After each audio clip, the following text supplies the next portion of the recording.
आज हम गुलजार साहब के लिखे एक बहुत ही मशहूर गीत इस मोड़ से जाते हैं इसके बोलों पर बात करेंगे। जी, आंधी फिल्म का ये गीत है, किशोर कुमार की आवाज, आर.डी. बर्मन का संगीत।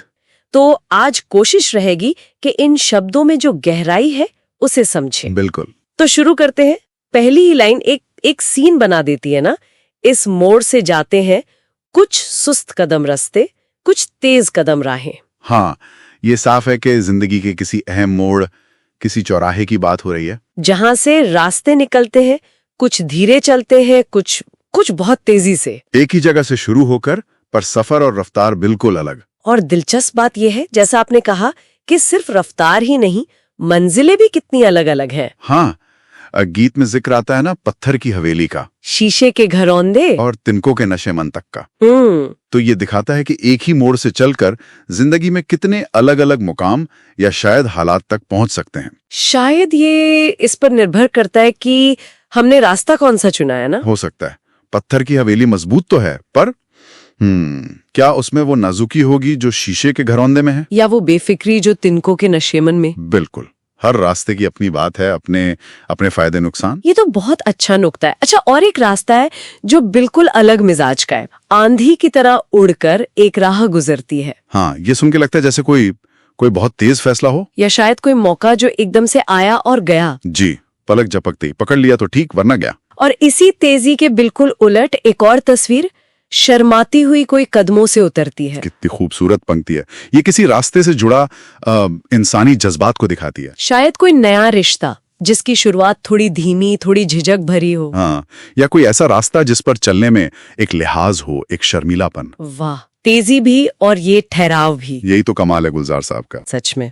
अच्छा, एक और बात है कि ये रास्ते सिर्फ जगहों तक नहीं जाते, ये इंसानों तक भी तो जाते हैं। बिल्कुल सही था आपने। देखिए ना, गीत कहता है, इन रेशमी राहों में एक राह तो वो होगी तुम तक जो पहुंचती है। इस मोड़ से जाती वही चौराहा जहाँ से कुछ रास्ते दूर ले जाते हैं। वहीं से कोई रास्ता किसी खास इंसान के पास भी लाता है।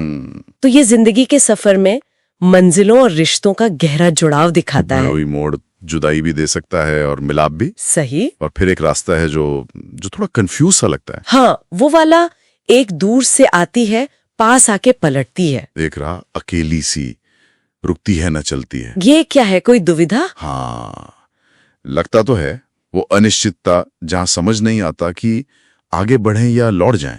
एक ठहराव सा, जैसे रास्ता खुद भी रुका हुआ है। शायद ये वो रास्ता है जहाँ इंसान सोच विचार में पड़ जाता है। हाँ, आत्म मंथन करता है। तो ये सारी तस्वीरें, तेज, धीमी, शर्मीली, हिचकिचाती राहें, हाँ, ये सब उसी एक मोड़ से जुड़ी हैं। तो ये मोड़ सिर्फ दिशा चुनने की जगह नहीं है। नहीं, बिल्कुल नहीं।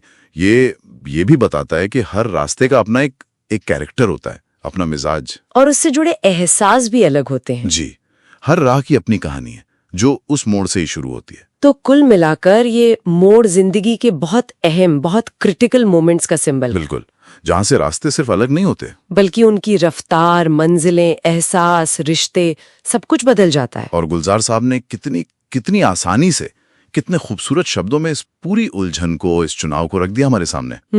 और यहाँ एक सवाल मन में आता है, क्या हम जिंदगी में इन मोड़ को अक्सर गुजर जाने के बाद ही पहचान पाते हैं? हाँ, ये बात तो है। जब पीछे मुड़कर देखते हैं तब लगता है कि अरे वो कितना बड़ा पल था। जी, और ये गीत कहीं ना कहीं हमें किस्मत और हमारे अपने चुनाव, हमारी मर्जी, इनके बीच का जो रिश्ता है उस पर भी सोचने को कहता है। ये एक दिलचस्प सवाल है। शायद हम ये सोचने के लिए अपने सुनने वालों पर छोड़ सकते हैं कि उनके लिए इस मोड़ का क्या मतलब है।